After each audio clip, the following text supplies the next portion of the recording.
जिसने प्रभु का आश्रय लेकर भजन किया, उसकी संपत्ति, उसका यश, उसका सुख, उसका प्रताप रोज का रोज ऐसे बढ़ता है जैसे शुक्ल पक्ष में चंद्रमा बढ़ता है, ऐसे बढ़ता है। काको धन काके पशु मंदिर, काके सुत अबला, थिर नाही कछु दामोदर हित, जग में चली चला, जग में चली चला। इसलिए रे मन भजिए नंद लला। पत्नी में, पुत्र में, घर में, धन में आसक्त होकर के हर्षित मत होइए, ये सब छूट जाएंगे। इस संसार में किसी को नहीं टिकना, सबको जाना है।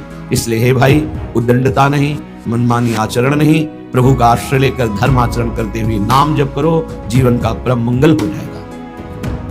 उपासक अपने इंद्रिय मन को किसी भी उत्सव का निमित्त बनाकर, किसी आनंद में प्रफुल्लित होकर या किसी विक्षेप को प्राप्त होकर कभी किसी विषय को स्वीकार न करे। बहुत ध्यान से सुनना, एक दिन की छूट तुम्हारे जीवन भर के लिए वो संस्कार रूप में फांसी बन जाएगी। ऐसी जगह आपको फंसा देगी, निकलना मुश्किल हो जाएगा। हंसना सहज है, निकलना मुश्किल है। हर भोग एक विशाल अथाह दलदल है, धंसते चले जाओगे, निकलना कठिन है। इस बात को दिमाग में चाहे लिख लो या डायरी पे लिख लो। हर भोग माया का ऐसा दलदल है कि जो इसमें एक बार चखने के लिए कूदा वो धंसता चला गया। गुरु कृपा, हरि कृपा निकाल ले तो निकाल ले, या निकला हुआ महापुरुष निकाल ले, अन्यथा वो उसमें डूब ही जाता है। ऐसा दलदल है। जिसे वृंदावन धाम का आश्रय मिला, राधा नाम जपने को मिला, रसिकों का संग मिला, मानो प्रभु हमें बुला रहे हैं संसार चक्र से दूर करके अपने निज लीला रसास्वादन के लिए, लीला पात्र बनाने के लिए ये सब संयोग बैठा है। श्रीपाद कह रहे हैं ऐसा वृंदावन जहां अत्युत्कृष्टे सकल विधया, श्रील वृंदावनेस्मिन् दोषान् दृष्टान् निजहत दृशा, वास्तवान्ये वदन्ति तादृक् मूढ़ा हरिहरि मम प्राण बाधेप्य दृश्याः, संभाव्याव कथमपि नहि प्राय सर्वस्य हास्याः। हे भाई, तुम्हें यदि वृंदावन वास मिल गया है या आश्रय मिल गया है, आप 2-4 दिन के लिए ही वृंदावन को आए हैं, तो आप अपने भाग्य को सौभाग्य में बदलें, दुर्भाग्य में नहीं। यहां दोनों काम हो जाएंगे। आपका भाग्य सद्भाग्य में बदल जाएगा, और अगर असावधान हुए तो आपका भाग्य दुर्भाग्य में बदल जाएगा। बहुत पावर है, बहुत पावर है। जो ही आप असत वृत्ति करेंगे तो वही पावर आपको असत की तरफ बढ़ा देगा। ध्यान रखना, भगवान की छाती से धर्म का प्रादुर्भाव हुआ है, भगवान की पीठ से अधर्म का, और दोनों भगवान से ही प्रकट हुए, धर्म और अधर्म, और दोनों सामर्थ्यशाली हैं। पीठ जो भगवान से विमुख है उनके ऊपर अधर्म का, और जो भगवान के सन्मुख है उनके ऊपर धर्म का प्रभाव पड़ता रहता है। सीधा हम वृंदावन आ गए, लेकिन दुर्भाग्य की रचना कर डाली। क्या? यहाँ के वासियों की निंदा करने लगे। कल एक महात्मा पधारे थे, उन्होंने कहा कि हम बहुत अंदर से परेशान हैं, हमारा भजन नष्ट हो गया। कई दिन हो गए, अगर 1, 2, 3 दिन तक भजन में बाधा पड़ रही तो भोजन का प्रभाव है, और इसके आगे अगर बढ़ गया तो फिर वैष्णव अपराध पक्का। दूसरा कोई और तो छोटी मोटी बातें सब भस्म हो जाती भजन करने वाले की। पहली बात, भोजन अशुद्ध हुआ तो 2-3 दिन, तो उनका नहीं तो बहुत लंबे समय से उनका वैष्णव अपराध। बोले हाँ, हमको भी आवाज होता है, तो वैसा ऐसा। यहाँ श्रीपाद कह रहे हैं श्रील वृंदावनेस्मिन् दोषान् दृष्टान् निजहत दृशा। वो अपना नाश करने का, दुर्भाग्य लिखने का कार्य शुरू कर दिया। क्या? वृंदावन के वासी में दृष्ट दोष देखना, वर्तमान में जो दोष दिखाई दे रहे हैं। बोले है दोषी इसलिए देखता हूं। नहीं, देखो वह श्री जी का कृपा पात्र है, आज नहीं तो कल वो महापुरुष बन जाएगा। अर्थात जो महापुरुषों की गति उसे प्राप्त हो जाएगी। वो धामवासी है, प्रियाजू ने स्वीकार किया है। आपका क्या अधिकार है कि आप उस पर दोष दर्शन करें? तो कह रहे हैं जो वृंदावन धाम में वास करते हैं उनके दृष्ट दोषों को दिखाई दे रहा है। ऐसा नहीं कि नहीं दिखाई दे रहा, आप आरोप लगा रहे हैं, दिखाई दे रहा है। दृष्ट दोषों को सत्य मान करके वर्णन करते हैं, उनकी निंदा करते हैं, तो आपका भाग्य दुर्भाग्य में बदल जाएगा। यदि आप ये विचार करके कि श्री जी के लाडले हैं, इनकी बाहरी बात है पर इनके ऊपर बहुत कृपा है, आज नहीं तो कल ये सब सुधर जाएंगे क्योंकि लाडली जी की कृपा पात्र है, बात बन गई। ऐसे मूर्ख लोग अपना संकट स्वयं चयन कर लेते हैं। जो दूसरों की, वृंदावनवासी की दोष दृष्टि से निंदा आदि करते हैं, बहुत निकृष्ट बात है, इसे कभी स्वीकार न करें। सच्ची कहते हैं, देखो अपने सब पावन भूमि में बैठे, निंदा तो अपनी करनी चाहिए। अंदर से देखो, ईमानदारी से देखो, जो हमारे अंदर कूड़ा करकट है इसकी निंदा करनी चाहिए। मैं बहुत नीच हूं, हम पर इतनी कृपा है लाडली उनकी, इतना दुलार कर रहे हो, हम उनकी दुलार को ठुकराए चले जा रहे हैं।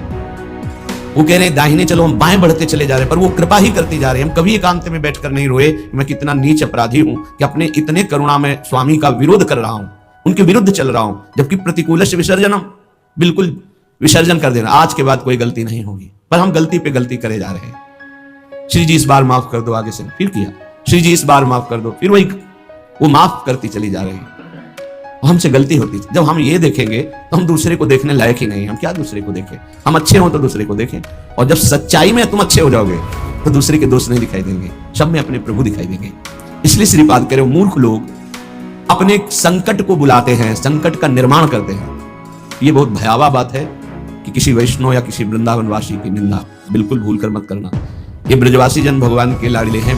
देवराजेंद्र को भ्रम हो गया, घुटनों पे आ गए, तब भगवान ने क्षमा किया। जाओ, त्रिभुवनपति घुटनों पे बैठे थे इसी रज में, जो गोविंद कुंड है ना, घुटनों पर थे, नाथ क्षमा कर दो, जाओ।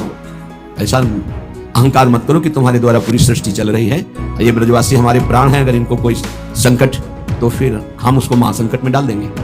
हमारे ब्रजवासियों को कोई ना छेड़े, भगवान कह रहे मेरे प्राण हैं ब्रजवासी जन।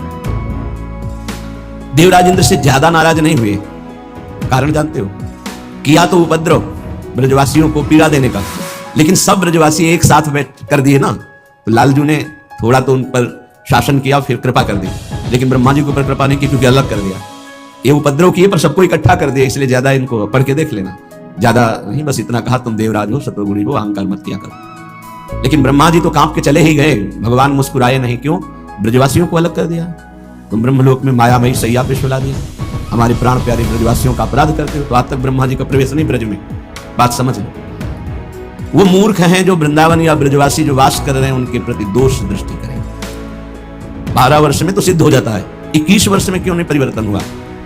जी गलती। तो जब हमारी गलती तो हम दूसरों को क्यों दोष दर्शन करने वाली वृत्ति से देख करके निंदा करें, उनका अपमान करें? हमारे अंदर खुद इतनी ये गलत है तो तुम क्या कर रहे हो? तुम भी तो गलत हो जो दूसरों का दोष दर्शन कर रहे हो। परमार्थ कहता है किसी के भी ना दोष देखने ना गुण देखने, सब में भगवत भाव देखना। संसारी पुरुष क्रिया देखता है, परमार्थ का पथिक कारण देखता है। कारण श्री हरिवंश बनम, क्रिया नहीं देखता है, क्रिया देखने वाला संसारी होता है। श्रीपाद कह रहे वो मूर्ख लोग संकट की स्वयं रचना कर देते हैं। अच्छा ये कोई पाप नहीं है कि क्षय हो जाएगा तो आप मुक्त हो जाएंगे, ये अपराध है, वैष्णव अपराध।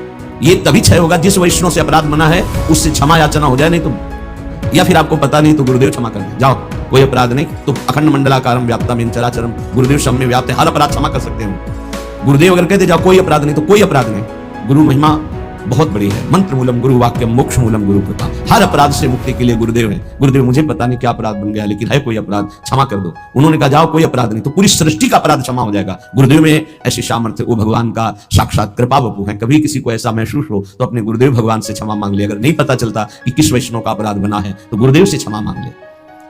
श्रीपाद कह रहे हैं ऐसे व्यक्ति हमारे चाहे प्राण संकट में पड़े हो कभी समीप ना आवे, मैं इनका दर्शन न करूं और इनका संभाषण न सुनूं। जो संतों की, ब्रजवासियों की, वैष्णव की, भगवत भक्तों की निंदा करते हैं, ऐसे लोग हमारी दृष्टि में ना आवे, कभी हमारे कान में इनकी आवाज ना पड़े और कभी प्राण संकट होने पर भी मैं इनकी सेवा स्वीकार ना करूं।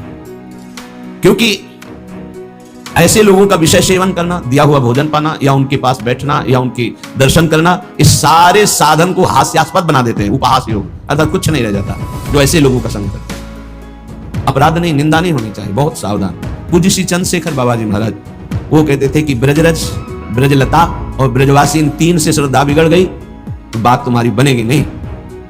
उनके श्रीमुख के शब्द थे कि तुम रेगिस्तान में वास कर लो तो तुम्हारा कल्याण हो सकता है, लेकिन ब्रजवासी, ब्रजरज, ब्रजलता इनका अपमान अपराध करोगे तो वृंदावन में तुम्हारा कल्याण होने वाला नहीं है।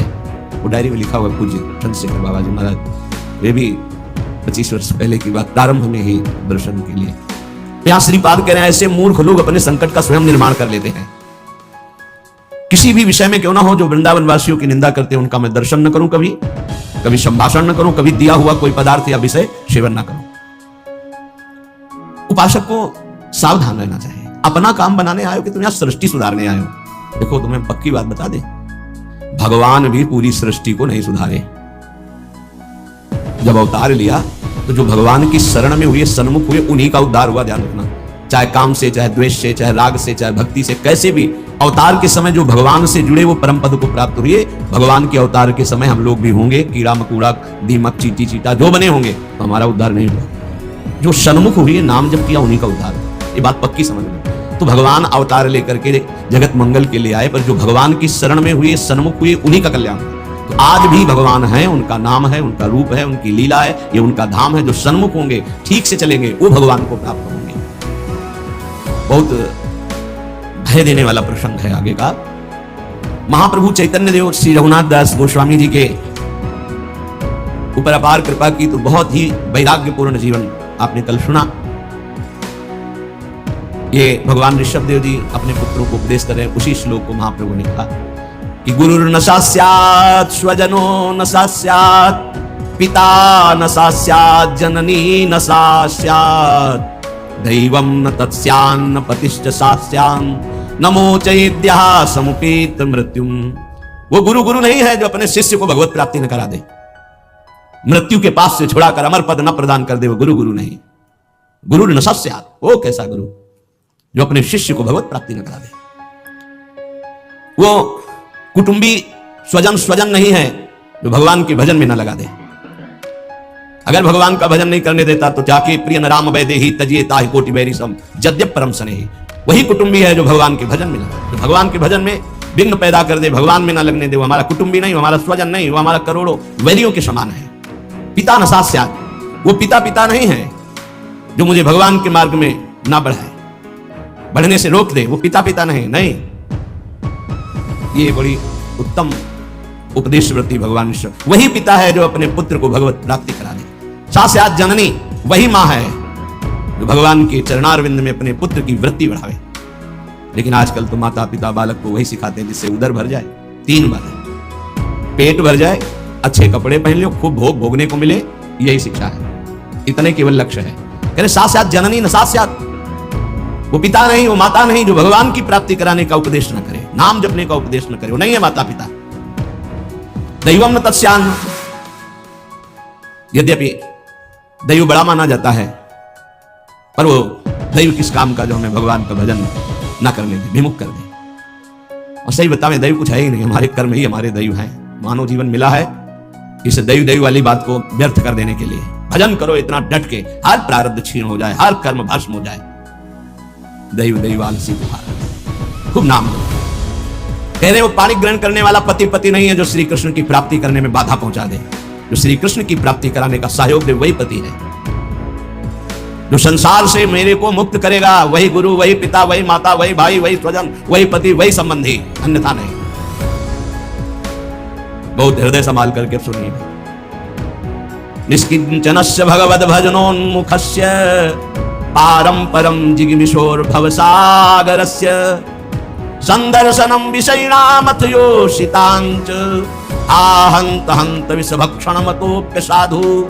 हे साधु विरक्त, बहुत खेद और दुख की बात, यदि संसार रूपी समुद्र से पार जाने के लिए तुमने विरक्त भेष ले लिया, वैराग्य भेष ले लिया और विषयी पुरुषों का संग करते हो और विषयी स्त्रियों का संग करते हो, तो इससे अच्छा है कि जहर खा के अपनी शरीर की वृत्ति पूरी कर देनी चाहिए। आहंत हंत विषभक्षणमतोप्य साधु। दूसरा भाव, इससे अच्छा तो जहर है कि बहुत शरीर ही छूटेगा, लेकिन यह विषय तो अनेक जन्मों तक तुम्हें नर्क पहुंचा देगा। सचमुच भगवान की भक्ति निष्किंचन ज्ञाननिष्ठ वैराग्यनिष्ठ जो है वही पूर्ण रूप से कर पाते हैं। जब कोई भगवान के मार्ग में चलता है तो ये 3 खाइयां होती जहां उसको माया गिराती है। पहली खाई है कंचन, वित्त ऐसा, रुपया पैसा का संग्रह करना। ये देखा है, समझ नहीं पाया जाता और धोखा हो जाता है। थोड़े रुपया संचय करते हुए पधार गए, वो रुपए विषयी पुरुषों ने प्रयोग किए। बड़े चरित्र देखे हैं, स्वयं कभी खर्चा नहीं किया, संतों की सेवा में नहीं लगाया, समाज की सेवा में नहीं लगाया, बड़े बॉक्सों में बंद करके रख के और पधार कर चले गए। बाद में उनके परिवार के जनों ने अधिकार कर लिया। बहुत बड़ी गलती है। साधु को कभी भी अपने नाम पैसा नहीं रखना चाहिए, ये लिख लीजिए। गुरु के द्वारा सेवित हो या इष्ट के द्वारा सेवित हो, अन मांगे आगे आवे को स्वामी जी महाराज कह रहे, स्वामी हरिदास जी। बिल्कुल ऐसा ना सोचे कि मैं इतने लाख जमा कर लूं तो पूरे जीवन आराम से खाऊंगा। तो प्रभु का भरोसा नहीं लक्ष्मीपति का कि जिस समय जरूरत होगी बिना दस्तखत के तुम्हारे पास आ जाएगा। जैसे बैंक में जाओ दस्तखत करो फिर पैसा मिलता है, यहाँ दस्तखत की भी जरूरत नहीं, ठीक समय पर वो वस्तु पहले से आ जाएगी, पक्का समझ लीजिए। फिर इसके बाद है कामिनी। जब वो कंचन पर विजय प्राप्त करके धन पर, अब इन बातों को थोड़ा नाटक रूप में ले लिया जाता है। एक परमहंस जी हमें मिले यमुना के किनारे, बड़े ही वीतराग ब्रह्मलीन महापुरुष। तो जिस आश्रम में हम थे वो यमुना के पावन कुलीन पर था। ये बात है बिंदौर जब भ्रमण करते थे तब की बात। उस पार इछावर है, इस पार में तो जिस आश्रम में रुके थे वो उनसे प्रार्थना की कि स्वामी जी आप रुक जाइए एक रात की। वो भी संभाषण दर्शन का सौभाग्य मिले। बड़े ही महापुरुष, छांदोग्य उपनिषद पास, बस लंगोटी इतना चला, एक छड़ी, क्या ब्रह्ममूर्ति तेजो है, स्वीकार कर लिया। तखत में गद्दा बिछाकर वैसे ऊपर वस्त्र, उनका नहीं नारायण, हम ऐसी जगह बैठते हैं जहां कोई उतार ना सके। बोरा बिछाइए, बोरा वो स्वामी जी आपके लिए ये यहाँ की मर्यादा, संतों की मर्यादा पर ये गद्दा, ये इसके ऊपर पलंग फोड़, एक संतों की मर्यादा नहीं बेटा, जमीन में बिछा। ऐसे एक एक चेष्टाएं उनकी थी कि थप्पड़ की तरह पड़ती थी। तो कहा महाराज तो यहाँ के महंत कौन, तुम हो? नहीं महाराज जी हम तो यहाँ विचरण करते हैं। अच्छा अच्छा, यहाँ के महंत कौन? बाहर गए होंगे। तो महाराज जी वो भी बहुत त्यागी, पैसा नहीं लेते, पैसा नहीं लेते। इतनी जोर बालवत हंसे कस के, बोले आश्रम उन्हीं का है जी, पैसा नहीं लेते। नहीं तो कैसे चलता है? उनका जब वो जाते हैं और कोई दक्षिणा देता है तो ऐसे अचला में बंधवा, तो जो हंसे के आपसे अचला में बंधवा लेते, पैसा लेते नहीं। क्या है यार? तो उनका क्या नारायण तुम भी विरोध करते हो, ये है क्या? तो उनका सही महाराज जी छूट। बोले जब यहाँ आते तब तो उनका जो सेवा में रहते हैं खोल लेते हो, फिर ऐसे काल बेटा इसे त्याग नहीं कहते, इसे त्याग। उसी दिन उनके साथ कई दिन 60 किलोमीटर एक सांस में चलते थे। हमारी तो हालत खराब हो गई, पीछे भागते हुए। हमको स्वामी जी 3 दिन के आगे चौथे दिन नहीं चल पाए, ब्रह्माकार वृत्ति लिए कमंडल 60 किलोमीटर तक चल, न खाना न पीना न कोई बोल दे स्वामी जी कुछ पालो, तो पाले नहीं बोले तो एकदम पुष्ट। क्या उनका स्वरूप, उन्होंने मतलब जो 3 दिन साथ रहे, तो वैराग्य क्या क्या स्वरूप है, स्वरूप का क्या बोध है, कैसी अद्भुत उनकी ज्ञान निष्ठा। कैसे महापुरुषों का अगर एक क्षण भी संग मिल जाए तो जीवन का रंग बदल जाता है। 1 रुपया पास रहे और कभी भी किसी नगर में भिक्षावृत्ति नहीं करता, आकाशवृत्ति से जहां चल रहे हैं। भारत की समस्त नदियों की 2-2 बार परिक्रमा हो गई, ऐसे महापुरुष। तो कंचन और कामिनी, कामिनी का तात्पर्य हर इंद्रिय संयोग से है और विशेषतर जनेंद्रिय के संयोग से है। जब साधक क्रॉस करना चाहता है माया को, कंचन को क्रॉस कर गया, तो फिर कामिनी का आकर्षण जिस कोटि का महात्मा होता है, साधक होता है जिस कोटि का, अगर वो मृत्यु लोक की किसी कामिनी से परास्त हो सकता है तो उसे भेज दिया जाएगा, नहीं तो फिर स्वर्ग लोक, और नहीं तो फिर ब्रह्मलोक। और जब यहां से लेकर ब्रह्मलोक तक के भोग उसे परास्त नहीं कर पाते तब रिद्धियां सिद्धियां, इसके बाद भगवत प्राप्ति। एक परीक्षा का क्रम है। फिर तीसरा है कीर्ति, मतलब पहले में ही जैसे 1 लाख चले तो पहले में बहुत मार के गिरा दिए गए कंचन में, फिर कुछ बचे तो कामिनी में, फिर जो बचे तो कीर्ति में। जो कामिनी कंचन कीर्ति तीनों को पार कर गया, तभी वो कहा गया को एक पाव भगति जिमि मोरी, दृष्टि शारदी कहूं कहूं थोरी। जैसे शरद में कहीं कहीं वर्षा होती है, ऐसे कोई बिरला मेरा भक्ति को प्राप्त, वही बिरला जो इन 3 पर विजय प्राप्त कर लेता है। इनमें ऐसे सुखों का आकर्षण ब्रह्मा जी ने रखा है, कामिनी कंचन कीर्ति। कैसा लगता है तो भगवान तो मिल ही जाएंगे, देख लेते हैं। कंचन तजना सहज है, सहज तिया का ने, मान बड़ाई ईर्ष्या दुर्लभ तजनाए। आगे जो मान बड़ाई बहुत बड़ी मंजिल अच्छे साधकों को गिरा देती है। चलन चलन सब कोई कहे, बिरला पहुंचे कोई, एक कंचन एक कामिनी दुर्लभ घाटी, 2 मार के गिरा। एक कंचन एक कामिनी, ये लांबी तलवार आए थे हरिभजन को बीचे देंगे। ये घाटियां वही नहीं पार कर पाता जो भगवत प्राप्त महापुरुषों का आश्रय नहीं लिए। यदि भगवत प्राप्त संतों का आश्रय लिए तो आराम से पार हो जाएगा, पता ही नहीं चलेगा कि घाटियां पार हो गए हैं, पता ही नहीं चलेगा। त्याग और वैराग्य का यही स्वरूप है कि इन तीनों से बचे, कंचन कामिनी प्रणाम नमस्कार प्रतिष्ठा कीर्ति, इनसे बचे। महाप्रभु चैतन्य देव सदैव कड़ी दृष्टि रखते थे अपने जनों पर कि कभी इन तीनों का कहीं कोई